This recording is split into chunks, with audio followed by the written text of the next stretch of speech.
कुबेर जी की सहृदयता और संवेदनशीलता को उनके संस्मरणों में भी महसूस किया जा सकता है। वे उनके वैचारिक पसंद नापसंद और आलोचना दृष्टि को समझने का सूत्र भी उपलब्ध कराते हैं। जिन लोगों पर उन्होंने लिखा है वे उनके लिए सचेत वैचारिक चुनाव भी हैं। वे संस्मरणों में किसी का चरित्र हनन या किसी के व्यक्तित्व को ध्वस्त नहीं करते। उनके लिए उनका होना महत्वपूर्ण था और सशरीर न होने के बावजूद उनके लिए उनकी प्रासंगिकता है। उनके संस्मरणों की पुस्तक का नाम ही है वे थे वे हैं। हमारे लिए भी कुबेर जी अब भी हैं। वे थे वे हैं। पर आइए सुनते हैं इस समय के प्रखर आलोचक गोपाल प्रधान को, जिन्होंने रामविलास शर्मा पर केंद्रित कुबेर जी की आलोचना पुस्तक जनवाद का तीसरा नेत्र की भूमिका लिखी है। उस पुस्तक में भी उन्होंने रामविलास जी से संबंधित संस्मरणों का इस्तेमाल किया है, जो उनके व्यक्तित्व और विचारधारा को समझने में बहुत मददगार हैं। वे थे वे हैं केवल संस्मरणों का संग्रह नहीं है, बल्कि इस किताब के जरिए हम स्वाधीनता आंदोलन से लेकर आज तक साहित्य की जो स्थिति है उसके बदलाव को पढ़ सकते हैं। संस्मरण के रूप में तो यह बेजोड़ पुस्तक है ही, क्योंकि इसमें किशोरीदास वाजपेयी, महादेवी वर्मा आदि के जीवन के बारे में और उनके साथ ही अनेक अन्य साहित्यकारों के जीवन के बारे में कुछ नितांत निजी किस्म की बातें तो हैं ही, लेकिन खास बात यह है कि इन सारे संस्मरणों के जरिए हमारे सामने हिंदी साहित्य के 3 दौर स्पष्ट रूप से प्रकट होते हैं। एक वह दौर है जिसमें स्वाधीनता आंदोलन चल रहा है और उस दौर की छवियां हमें महादेवी वर्मा के जरिए निराला, स्वयं निराला का जो गांव है गढ़ाकोला, वहां पर उनके लिए होने वाला समारोह, किशोरीदास वाजपेयी और इन सब के जरिए साहित्यकारों का स्वाभिमान दिखाई पड़ता है। दूसरा दौर इसके बाद आता है जो प्रगतिशील आंदोलन का दौर है। उस दौर में हम देखते हैं कि रामविलास शर्मा, त्रिलोचन, नागार्जुन, इनके जरिए भी साहित्यकार अपने स्वाभिमान को बचाने के लिए अपना खून पसीना एक करके सत्ता के साथ युद्धरत रहता है और अभावग्रस्त जिंदगी बिताता है। लेकिन उसके बाद का जो दौर है, उस दौर के साहित्यकारों के बारे में हम पढ़ते हैं तो हमें इस बात का गहरा दर्द होता है कि उसके बाद के जो साहित्यकार हैं उनके अभावों ने उनकी जान ले ली। साहित्यकार है और जो स्थापित सामाजिक सत्ता है उसके बीच के संबंध को उजागर करता है और साहित्यकार को वंचितों के साथ जोड़ता है, जिसमें वंचित सिर्फ मनुष्य नहीं है बल्कि इसमें बहुत मजबूत उपस्थिति बिल्लियों की भी है। और रघुवीर सहाय का बिल्लियों के प्रति जो प्रेम बताया गया है उसके जरिए हम इस बात को समझते हैं कि ये साहित्यकार केवल वंचित मनुष्यों के साथ नहीं वरन अन्य जो मानवेतर प्राणी हैं उनके साथ भी सद्भावना से गहरे प्रभावित थे। और इस तरह से यह जो संस्मरणों का संग्रह है वह हमारे सामने स्वाधीनता से लेकर अब तक साहित्य, समाज, साहित्यकार और इनकी स्थिति के बारे में हमारे सामने रखती है यह किताब वास्तविक दृश्य को। और इसमें जिन लोगों को एक तरह से नायक की तरह से प्रस्तुत किया है कुबेर दत्त जी ने, उसमें हम सब जानते हैं कि किशोरीदास वाजपेयी एक ऐसे साहित्यकार थे और उल्लेख किया है इसमें कुबेर दत्त ने कि जिन्होंने कहा कि पुरस्कार लिया नहीं जाता, पुरस्कार दिया जाता है। और प्रधानमंत्री के हाथ से लेने के लिए मोरारजी देसाई से उनको मंच पर आमंत्रित किया गया, वे नहीं गए तो प्रधानमंत्री ने नीचे उतर करके उनको जहां वे बैठे थे वहीं पर आकर सम्मानित किया। इसी तरह से जो साहित्यकार हैं जैसे निराला, तो उन्होंने जा करके गांधी जी से सीधे कहा कि आप हिंदी साहित्य कितना पढ़ते हैं कि हिंदी के साहित्यकारों का आप अपमान करते हैं। इसी तरह से महादेवी वर्मा, जिन्होंने सत्ता के सामने साहित्यकार के स्वाभिमान की एक नए तरह का मानदंड उपस्थित किया, इन सब प्रसंगों का विस्तार से जिक्र हुआ है। और उसके बाद के जो साहित्यकार हैं उन्होंने अपने विश्वासों की कीमत किस तरह से निरंतर सुविधाओं से वंचित होकर के चुकाई, उसके भी चटख बिंब इस किताब में हमको दिखाई पड़ते हैं।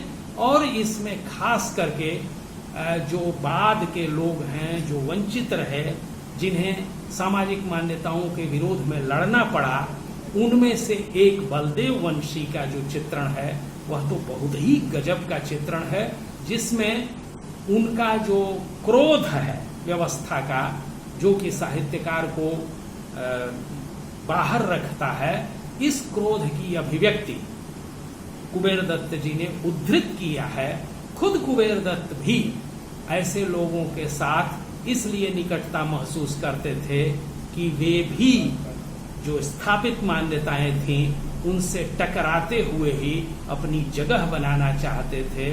और इसीलिए उनकी श्रद्धा उन लोगों के प्रति ज्यादा थी जो लोग व्यवस्था से टकराते रहे थे, और इस टकराव के क्रम में जिन्होंने नए नए सीमांत साहित्य सृजन के रचे। तो इस प्रकार से यह पुस्तक जो कुबेर दत्त की है, जैसा मैंने पहले ही कहा कि यह संस्मरणों का संग्रह तो है ही, लेकिन केवल संस्मरणों का संग्रह नहीं है, वरन साहित्य की समाज में जो अवस्था है उसका भी विस्तार से इसमें इसकी वह अंतरधारा है।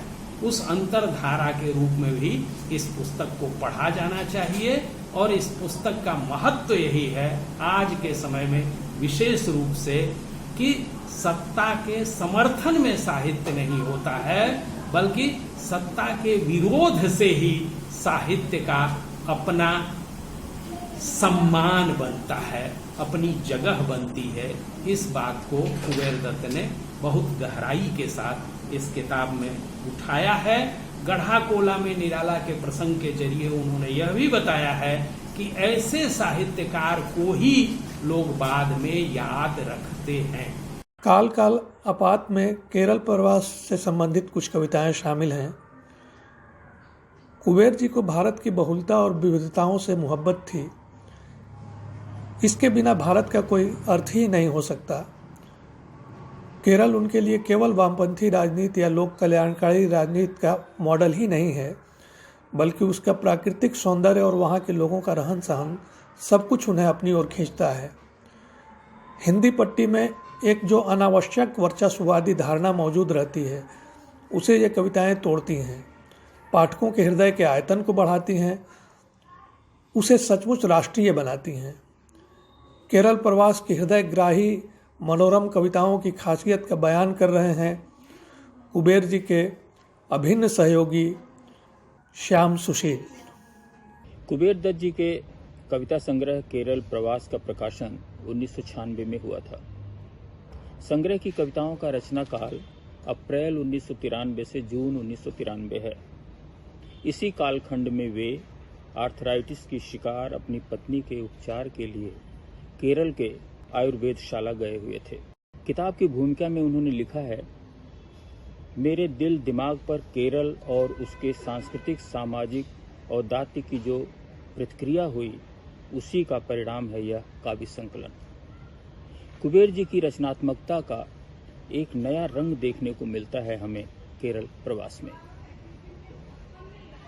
कवि आलोचक विष्णुचंद्र शर्मा ने कुबेर दत्त को केदारनाथ अग्रवाल की अंतरंग चेतना का कवि कहा है, तो वह सिर्फ इसलिए नहीं कि केदार जी ने दाम्पत्य अनुभव पर हे मेरी तुम संबोधन से बहुत सी कविताएं लिखी हैं, और कुबेर दत्त ने पत्नी की बीमारी के बीच केरल प्रवास की कविताएं रची हैं।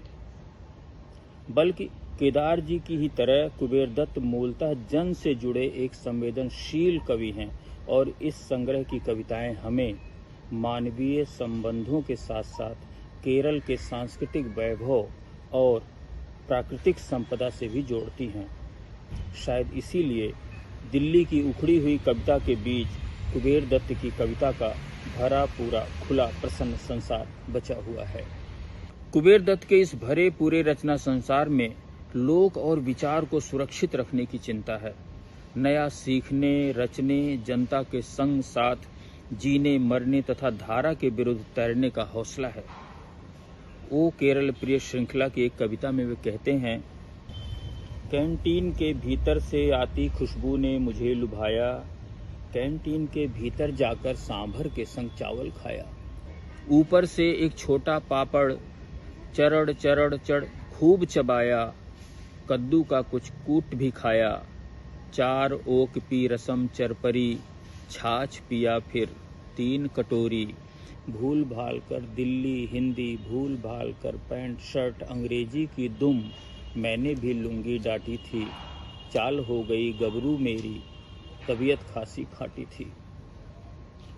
मुझे देखकर कैंटीन का पतला सा हुआ खुशदिल बैरा फरर फरर हंसता जाता था, मानो कहना चाहता हो वह, दिल्ली वाले के बस का यह इमली रोज पचाना यूं आसान नहीं जी, मुश्किल है जी।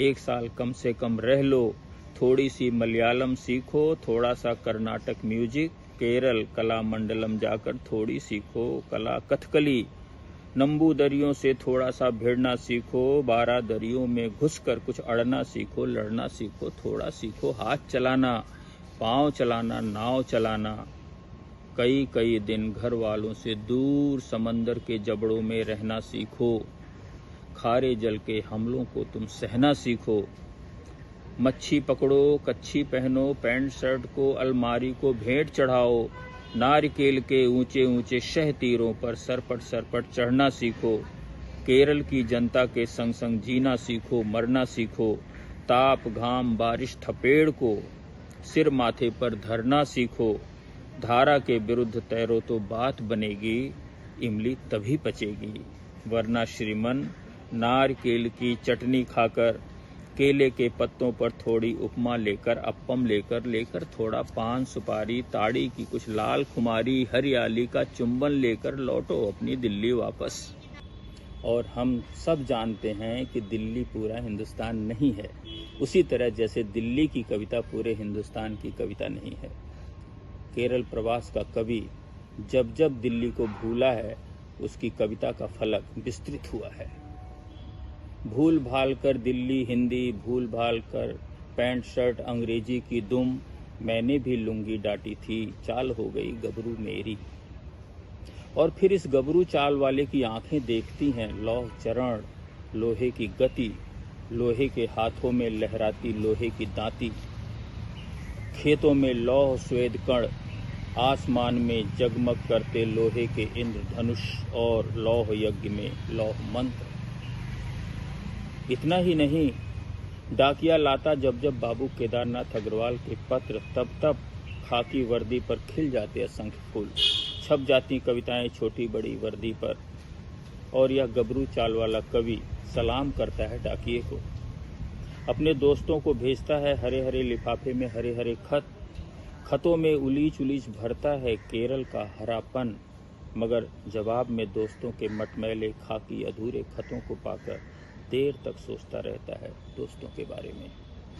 गबरू चाल वाला व्यक्तित्व ही केरल प्रवास की रचनाओं का नायक है, जो दिल्ली और केरल की हदों को पार कर दीमक खाए समाज शास्त्र की कारा तोड़कर मानवीय संबंधों का एक नया संसार रचना चाहता है। कहना मैं चाहता हूँ बातें अच्छी भोली भाली और सहलाना चाहता हूँ सिर उन लोगों के जो रहकर भी गंदे से गंदे नर्क में कर सकते हैं सौंदर्य सृष्टि। कहा गया है आह से उपजा होगा गान, जरूरी नहीं कविता या रचना के लिए दुखों का अंबार ही हो। केरल प्रवास की कविताएं मात्र कवि की पत्नी के कष्टों की कविता नहीं है, विष्णु जी ने सही कहा है कि इन कविताओं की पृष्ठभूमि में है पत्नी की पीड़ा और सामने नजर आता है केरल का सौष्ठव।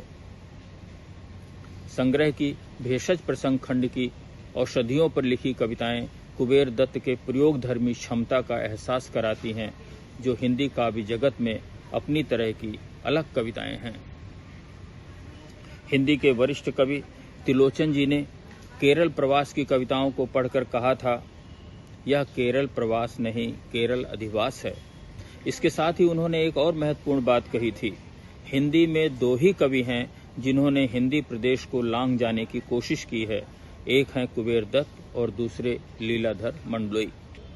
कुबेर दत्त हिंदी कविता को पूर्ववर्ती कवियों के भाव परिवेश से मुक्त करने में सफल हुए हैं। उन्होंने हिंदी के काव्य क्षितिज को विस्तार दिया है, यह बड़ी बात है। अंत में संग्रह की एक कविता के साथ मैं अपनी बात समाप्त करूंगा। ओ केरल प्रिय, जब न रहेंगे मिलन योग के मेले रौनक, राग फाग की महफिल फिर भी खूब सजेगी केरल में। यादों के पथरीले पसरे अंतरिक्ष पर मेरे तेरे अमर प्रेम के लेखे होंगे। सनद रहेंगी मेरी तेरी प्रेम कथाएं, नेह नीर सिंचित कविताएं केरल में। विचार न हो तो सिर्फ कला के जरिए कविता का दूरगामी प्रभाव नहीं हो सकता। वैचारिक रूप से प्रतिबद्ध कवि की लंबी और छोटी दोनों कविताएं अपने अपने तरीके से पाठकों की चेतना पर असर डालती हैं। भाषा संबंधी चिंतन और अपनी कविताओं के लिए चर्चित कवि और वैज्ञानिक लालटू ने कुबेर जी के कविता संग्रह बचा हुआ नमक लेकर की भूमिका लिखी थी, जिसमें उनकी कविता के कई रंग रूप मौजूद हैं। आज डॉक्टर लालटू उनके संग्रह काल कालापात में संकलित अयोध्या एक और इन्हीं शब्दों में संकलित आँखों में रहना शीर्षक दो छोटी कविताओं के जरिए उनकी कविताओं की खासियत बता रहे हैं। कुबेर दत्त अपनी कई लंबी कविताओं के लिए हिंदी साहित्य में जाने जाते हैं। हम यहाँ उनकी दो छोटी कविताओं पर बात करेंगे। एक कविता है अयोध्या। एक कहानी है छोटी सी। एक जनाब हैं बाकर अली जो खड़ाऊ बनाते हैं। कवि ने इसे बड़े सुंदर तरीके से लय में बांधा है, पर मैं पहले कविता का जो कथ्य है उस पर आ रहा हूं। खड़ाऊ बनाते थे तो खड़ाऊ किस लिए बनाते थे? खड़ाऊ जाती थी राम जी के मंदिर में और इसी से उनकी रोजी रोटी चलती थी। आराम से अपनी जिंदगी गुजार रहे थे बाकर अली। फिर क्या हुआ कि कभी ऐसी घटनाएं हुई कि उनकी जो खड़ाऊ की दुकान है वो जला दी जाती है और जैसे वो दुकान जलती है तो तमाम खड़ाऊ जो मंदिर में जाने थे वे भी जल जाते हैं।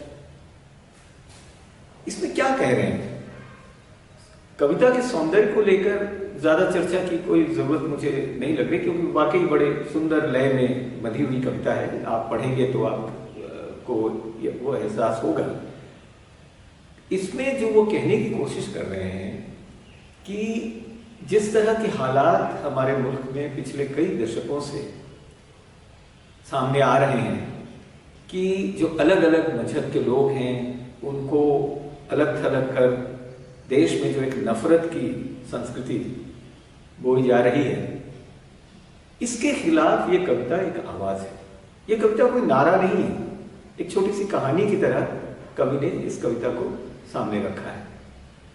ये तकरीबन उसी तरह की बात है जैसे रविंद्रनाथ ने कहा था कभी कि एशो हे आर्जो एशो अनर्जो एशो द्रविड़ चीन शौक हुन दल पठान मुगल এক দেহে হলো লীন এই ভারতের মহামানবের সাগর তীরে। ये भारत दक्षिण एशिया एक ऐसा इंसानों का ऐसा समंदर है जहां तरह तरह के लोग आए, यहाँ बस गए, तरह तरह की संस्कृतियां, भाषाई और सांस्कृतिक बहुलता यहाँ फली फूली। इसी बात को कुबेर बड़ी छोटी सी इस कविता में बड़े सुंदर ढंग से हमारे सामने रखते हैं। देखिए, इस कविता का अंत उन्होंने हे राम से किया है। मैंने रविंद्रनाथ का जिक्र किया क्योंकि ऐसी सोच, ऐसी कोशिशें सचेत चिंतक हमेशा से ही करते रहे हैं। रविंद्रनाथ पिछली सदी के बड़े चिंतकों में से हैं। गांधी दूसरी तरफ हमारे जननेता थे। अहिंसा और सद्भाव का नारा उन्होंने दिया सारी दुनिया को। और गांधी की भी इसी तरह हत्या हुई और आखिरी पलों में उन्होंने कहा हे राम। तो कुबेर इस छोटी कविता के जरिए, जिसमें ये छोटी कहानी है बाकर अली की, वो बाकर अली कौन है? वो कोई भी हो सकता है, कोई जरूरी नहीं। सुनकर हमें लगता है जैसे कोई मुसलमान है, पर ये कोई भी हो सकता है। ये हिंदू हो सकता है, मुसलमान हो सकता है, कोई भी इंसान हो सकता है जिसे नफरत की सियासत का शिकार होना पड़ा है। और ये केवल हिंदुस्तान की कहानी नहीं है, दुनिया के तमाम दीगर मुल्कों में ऐसी घटनाएं हो रही हैं। लोग बेघर हो रहे हैं, उनको उजाड़ा जा रहा है, कभी संस्कृति, कभी भाषा, कभी तमाम किस्म की जो नफरत की सियासत है उसकी वजह से लोगों को अपनी जमीन से उजड़ना पड़ रहा है ना। तो यहाँ पर कुबेर को हम एक सचेत समकालीन कवि के रूप में देखते हैं और एक शाश्वत जो इंसान की जो सभ्यता है, जो तवारीख है इंसान की, उसकी जो एक शाश्वत समस्या रही है कि समय समय पर नफरत के सौदागर लोगों में भेदभाव पैदा कर इस तरह लोगों को उजाड़ते रहे हैं और हिंसा और तकलीफ और दुख का जो माहौल बनता रहा है। हुआ यह है कि वक्त के साथ हमें ये समझ तो मिल गई है कि हिंसा जो है कोई भली चीज नहीं है। ये जरूर है कि ठीक है, युद्ध होते हैं, जंगें लड़ी जाती हैं, बहुत बड़ी तादाद में लोग मारे जाते हैं, पर एक नैतिकता का बोध इंसान में धरती पर हर जगह पैदा हुआ है कि भाई हिंसा से चीजें कभी सुलझती नहीं है। फिर भी सियासत के खेल चलते रहते हैं, नफरत बढ़ाई जाती है। तो ऐसे में हम क्या कर सकते हैं? कई बार हताशा हम पर हावी हो जाती है, हमें समझ में नहीं आता कि हम क्या करें। कभी लगता है कि हम बहुत अकेले पड़ गए। कुबेर की भी दूसरी कविताओं में अक्सर इस तरह की हताशा, कोई मुर्दा सवाल करता है तो कुबेर कहते हैं कि क्या अगर मुर्दा सवाल करे तो उसके कोई जवाब नहीं मिल सकते। मतलब ये जो मुर्दा होने का एहसास कि हम मानो जिंदा नहीं है, हम जी भी रहे हैं पर जिंदा नहीं है, मुर्दा होकर जी रहे हैं, ऐसी चीजें वो कहते हैं दूसरी कविताओं में।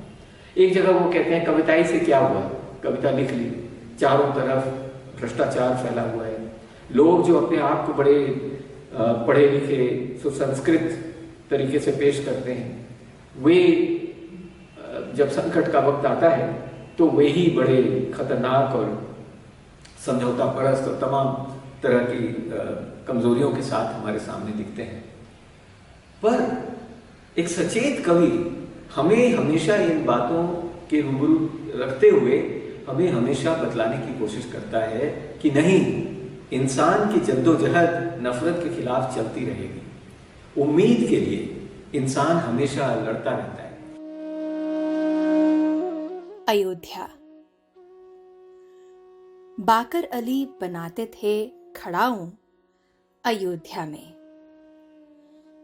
खड़ाऊं जाती थीं मंदिरों में, राम जी के शुक्रगुजार थे बाकर अली। खुश थे अल्लाह भी, उनके बंदे को मिल रहा था दाना पानी, नमाज और समाज अयोध्या में। एक दिन जला दी गई बाकर मियां की दुकान, जल गई खड़ाऊं तमाम, मंदिरों तक जाना था जिन्हें, हे राम। इसलिए उनकी एक और कविता है जो है आंखों में रहना, बहुत ही सुंदर कविता है। दुख का पारावार भले हो, जीवन गति लाचार भले हो। चाहे जैसा भी समंदर दुख का हो जिसमें हम डुबकियां लगा रहे हैं, चाहे हमारी जीवन गति कितनी भी शिथिल क्यों ना हो गई, तो वे कहते हैं कि हे सूरज, हे चांद सितारों, आंखों में रहना। अब ये सूरज और चांद सितारे प्रतीक हैं उम्मीद के। सूरज और चांद सितारों से हमें रोशनी मिलती है।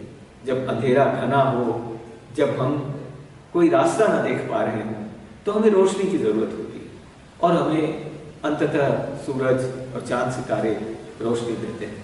फिर वे कहते हैं मतिभ्रम का बाजार भले हो। मतिभ्रम शब्द का इस्तेमाल उन्होंने दूसरी कई कविताओं में भी किया है। मतिभ्रम एक ऐसी सच्चाई है कि हम जो कुछ देखते हैं वो देखते हुए भी जैसे नहीं देखते हैं, है ना। समझौता परस्ती हमारी एक फितरत बन जाती है। तो वो कहते हैं, हे निर्जर नदियों आंखों में रहना। आंखों में रहना।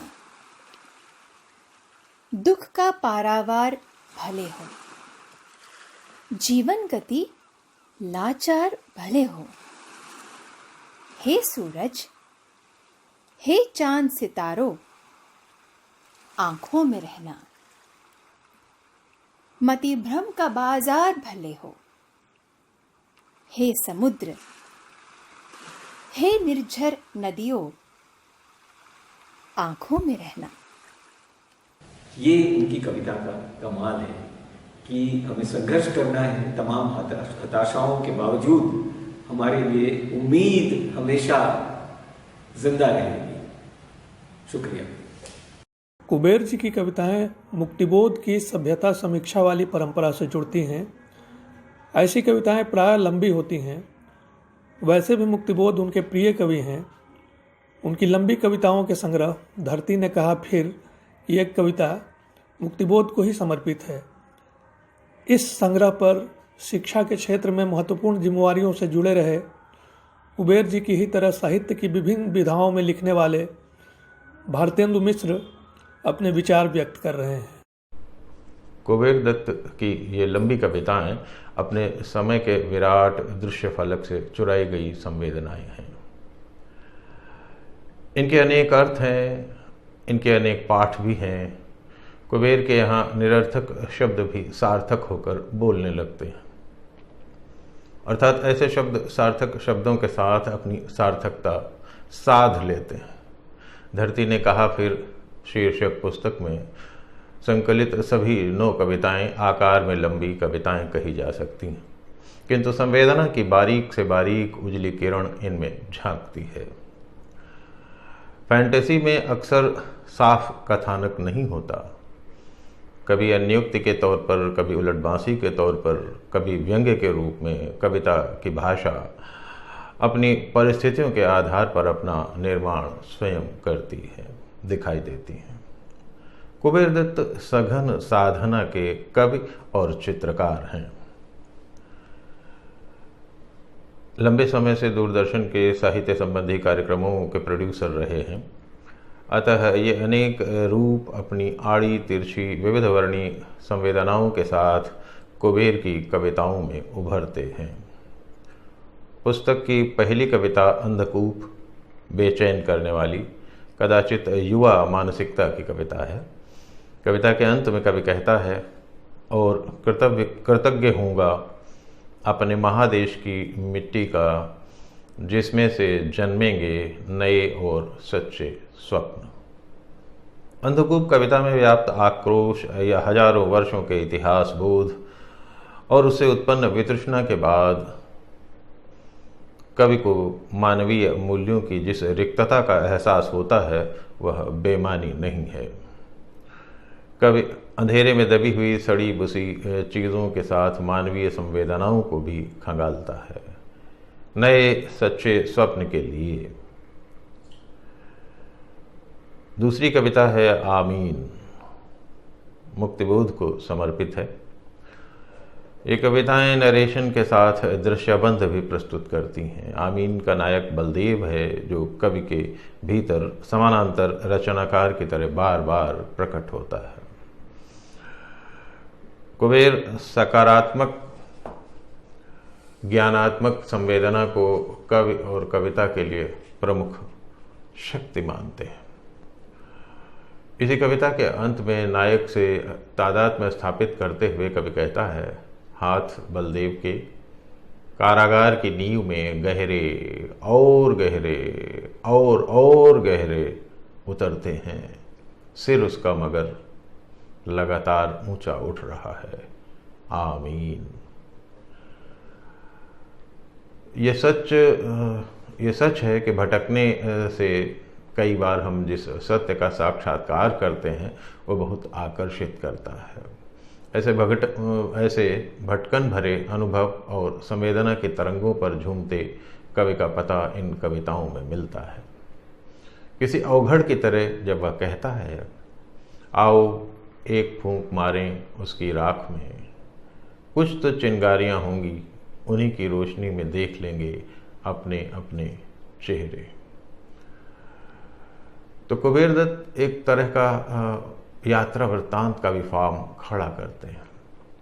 संग्रह की अगली कविता है और बदरुद्दीन की सदा नीरा। इस कविता को सामाजिक यथार्थ के साथ रोमानी रंग की कविता भी कहा जा सकता है। स्त्री पुरुष के संबंध और उनकी मनोवैज्ञानिक दार्शनिक पड़ताल करता हुआ कवि बदरुद्दीन और महरून के प्रेम की जीवन के सारांश की ओर संकेत करता है।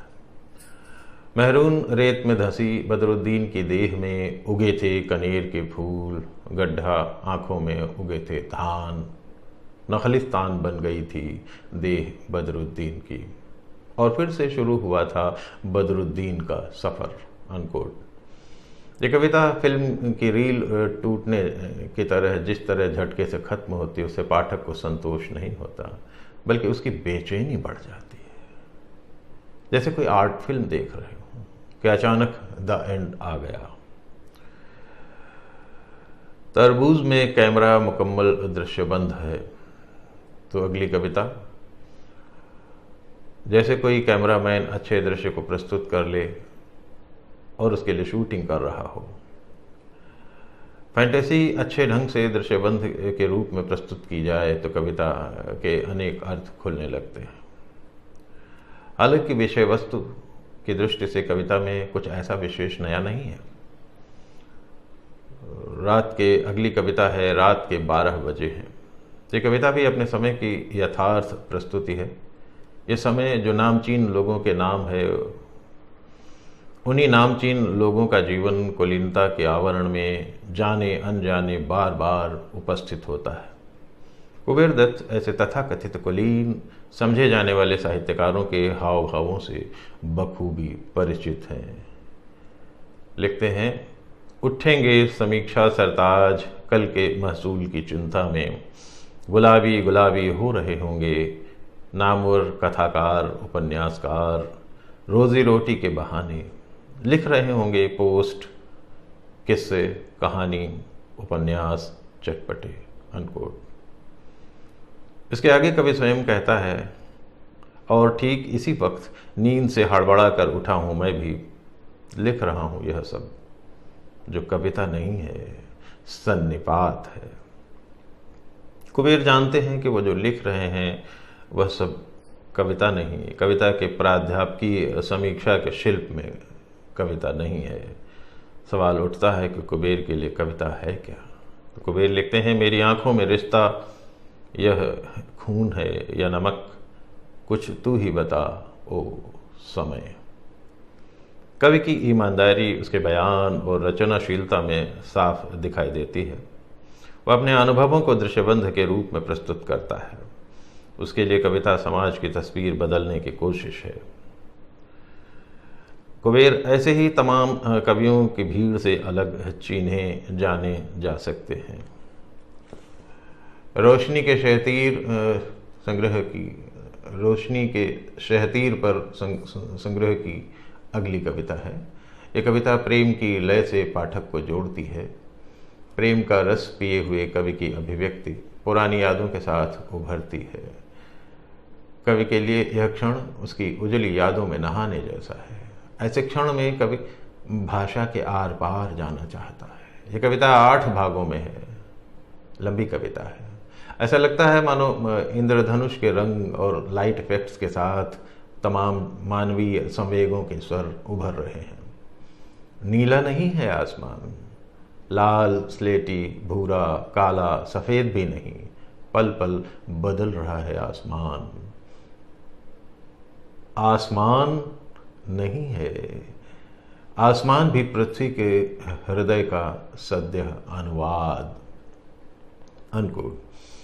कुबेर के काव्यशास्त्र में इफेक्ट्स की तकनीकी का जादू तो है। कभी कभी ये रूप, रंग, भाषा के इफेक्ट्स कविता की मान्य अवधारणा से कवि को अलग भी खड़ा करते हैं। कहा जा सकता है कि यह कुबेर की मौलिकता भी है। संग्रह की अगली कविता रक्तवर्णी आँख की पुतली में, इस कविता को समकालीन परिस्थितियों का कोलाज कहा जा सकता है। समकालीन कवियों के तमाम नौटंकियों के खिलाफ कवि का साफ बयान है, जिसमें एक ही कविता समय में अनेक मूल्य टकराते हैं, अनेक विचार टकराते हैं। तमाम अपने स्वार्थों के अभिप्रायों की शर्त में संलग्न है। कवि मुद्राएं देखकर कुबेर कहते हैं, जल्लादो होशियार, कविता के जघन्य अपराधियों की कपाल क्रिया के लिए जल्लादो होशियार। तो कुबेर का कैमरा हर तरफ घूमता है। कवि जान गया है मजदूरों, आदिवासियों के पक्ष में लिखी जा रही फैशनेबल कविता का सच क्या है। लेखकीय संगठनों की राजनीति को भी वो जानता है। नरेशन करते करते कभी कभी कुबेर आलाप और प्रलाप भी करने लगते हैं। कहीं कट, कहीं पेस्ट, कहीं कहीं संपादन इन कविताओं में आवश्यक है। अंतिम शीर्षक कविता विष्णुचंद्र शर्मा को विषय बनाकर लिखी गई है। कवि जान पाता है विष्णु जी की पनियल आँखों में शेरू की आँखों का पानी कैसे चमकता है और कैसे झांकते हैं। ये कारण है कि इस कविता का कई बार एकल पाठ भी हुआ। तो कुबेर के पास कविता के लिए प्राचीन नाटकों, महाकाव्यों और रूढ़ हो चुके पात्रों की एक लंबी परंपरा है। कोट, और कविता ही तो रचती है मुझ में मेरे देश पर चिपटे खन खजूरों के खिलाफ घृणा। कविता ही रचती है मुझ में दिन में अनेक प्रभात फेरियां। विष्णुचंद्र शर्मा जमीन से जुड़े हुए कवि हैं और कविता में उनके अनेक मर्मस्पर्शी बिंब उभरते हैं। अंतिम कविता धरती ने कहा फिर, जो शीर्षक कविता है, नई आशा का संचार करती है। ये नैसर्गिकता इस कविता की स्पष्ट रूप से आश्वस्त करती है। धरती यानी पृथ्वी ही अंत में रह जाएगी, सब कुछ लीन हो जाएगा उसमें। यह रूपक कुबेर इस कविता में अच्छे ढंग से प्रस्तुत कर सके हैं। क्रियाएं, प्रतिक्रियाएं और सृजन हमारी धरती का आधार है। कुछ कुछ पृथ्वी सूक्त की तरह उससे प्रेरित होकर संभवतः इस कविता को गढ़ने का प्रयत्न कवि ने किया है। कोट, अब बारी तुम्हारी है, तुम भी मिट्टी में मिल जाओगे, मैं तो फिर से हो जाऊंगी हरी भरी सदा नीरा। अंततः आख्यान धर्मी इन सभी कविताओं में प्रस्तुति की तकनीकी अपने अनगढ़ रूप के साथ विद्यमान है। नया रूपक है। नए आख्यान में, नई तकनीक में कहीं कहीं अनावश्यक विस्तार को यदि छांट दिया जाता तो कविताओं का सौंदर्य उसकी पारंपरिकता के साथ साथ नए काव्यास्वाद के मानदंड निर्मित कर सकता। काल काल अपात कुबेर दत्त का पहला कविता संग्रह है, जो 1994 में प्रकाशित हुआ था। लिखने को तो वे लगभग 2.5 दशक पूर्व से लिख रहे थे, पर उनके इस संग्रह में पुरानी कविताएं बहुत कम हैं। ज़्यादातर कविताएं नए किस्म के आक्रामक बाजारवाद, उपभोक्तावाद, समाजवाद के रूसी ढांचे के ढह जाने और भारत में बहुसंख्यक सांप्रदायिकता के उभार के दौर में लिखी गई हैं। खुद कुबेर जी ने अपनी बात में लिखा है कि हम उस दौर में जी रहे हैं जो दृश्य श्रव्य माध्यम की व्याप्ति का दौर है। नया सूचना समाज बन चुका है और ग्लोब पर भी कई हेरफेर हो गए हैं। इस पहले संग्रह की कविताओं की खासियत इस संदर्भ में बहुत अधिक है कि वे इस सूचना समाज, जो दरअसल सूचना साम्राज्य है, के पीछे मौजूद पूंजीवादी अर्थनीति और राजनीति के खतरों को बड़े प्रभावशाली ढंग से व्यक्त करती हैं। संग्रह की पहली कविता दृश्य दलदल के शीर्षक से ही इस संकेत को महसूस किया जा सकता है। इस संग्रह के प्रकाशन के 28 साल बाद आज दृश्यों का यह दलदल ज़्यादा स्पष्ट रूप से हमारे सामने है, जिसने आम जन की स्वतंत्रता और उसकी राजनीतिक चेतना को सबसे ज़्यादा नुकसान पहुंचाया है। कविता में जो दृश्य हैं वे सुखकर नहीं हैं, बल्कि उनसे किसी विध्वंस का एहसास होता है। ये दृश्य कवि की कल्पना की उपज नहीं है, इनके रचनाकार तो कोई और है। सत्ता द्वारा प्रायोजित, प्रक्षेपित या निर्मित दृश्यों में घिरे कवि के लिए अपनी भाषा में मुक्ति चाहना कोई सामान्य रचनात्मक संघर्ष नहीं है। उसके पास भाषा की विरासत है जिसमें उसके वैचारिक स्वप्न पलते रहे हैं। मैं कहना चाहता हूँ कि सूचना समाज के खतरे को आरंभ में ही कुबेर जी ने भांप लिया था। राजधानियों से भी दूर किसी गुप्त नीली मांद के गर्भगृह में निर्मित हो रहे सियासत के इस नए चक्रव्यूह के ब्लूप्रिंट की खबर रखने वाले वे राजनीतिक रूप से बेहद सचेत कवि हैं। उन्होंने लिखा है, सूचना समाज का गोरिल्ला जो कह रहा है वही है नया वेद। इस संदर्भ में टीवी पर भेड़िए उनकी एक महत्वपूर्ण कविता है। वैसे तो इस संग्रह में छिन्नमस्ता व चिदग्निकुंड संभूता, काली औरत, समय के माथे पर लकीर, रोशनी के शहतीर पर, पूर्व काल से उत्तर काल तक तुम जैसी स्त्री अधिकार और प्रेम से संबंधित महत्वपूर्ण कविताएं भी शामिल हैं। लेकिन संभवतः यह 90 के दशक के आरंभ में आया पहला काव्य संग्रह है जिसमें कवि भविष्य की खतरनाक राजनीति के आर्थिक सांस्कृतिक सूत्रों को पकड़ता है। वह बताता है कि यह जो काल है वह आपातकाल है और इसे लाने में सूचना साम्राज्य की जबरदस्त भूमिका है। इसे साम्राज्यवाद और सांप्रदायिक कट्टरता दोनों का सहारा है। टीवी पर भेड़िए, कैमरा 1, कैमरा 2 जैसी कविताएं इसे बखूबी स्पष्ट करती हैं। यहाँ मौका होता तो मैं आपको उन सारी पंक्तियों को सुनाता जो शब्दशः घटित हुए हैं, फिर भी कुछ पंक्तियाँ सुनाना चाहता हूँ। कैमरा 2 में वे लिखते हैं, दासानुदास प्रवर बन बैठा है प्रधान, लोक लोक बज रहा, सज रहा है तंत्र तंत्र, सत्ता के मंत्र पर गर्दन हिलाता है विषधर वह। उनकी कविता अयोध्या 2 का अंत इस तरह होता है, क्यों नहीं रिश्ता खून एक आत्मा से दूसरी आत्मा तक, उजाड़ क्यों है आत्माएं न्यूयॉर्क न्यू दिल्ली की तर्ज पर, बन रही है जरूर कहीं न्यू अयोध्या। इसी संदर्भ में उनकी कविता रथ यात्रा का पहला पड़ाव भी देखी जानी चाहिए। करोड़ों लोगों की टोपी उछाल रहे हैं, कुछ चंदा स्वामी कुछ कंडा स्वामी, वो होर्स की नली पर लहरा रहा है भगवा, समाजवादी रंग पटल पर उभर रहा है उल्टा मांगलिक चिन्ह, मटक रहा है गोएबल्स राष्ट्र भवन की बुर्जी पर, माफिया मेकर की काली मवाद भरी हंसी के फव्वारे छूट रहे हैं, जनता की छाती पर भाले सा गड़ा है रथ यात्रा का यह पहला पड़ाव। एक और कविता है जो मुझे तब याद आई जब इसी प्रक्रिया में बनी एक सरकार के मुखिया ने कहा कि उसके एक हाथ में माला है और दूसरे में भाला है।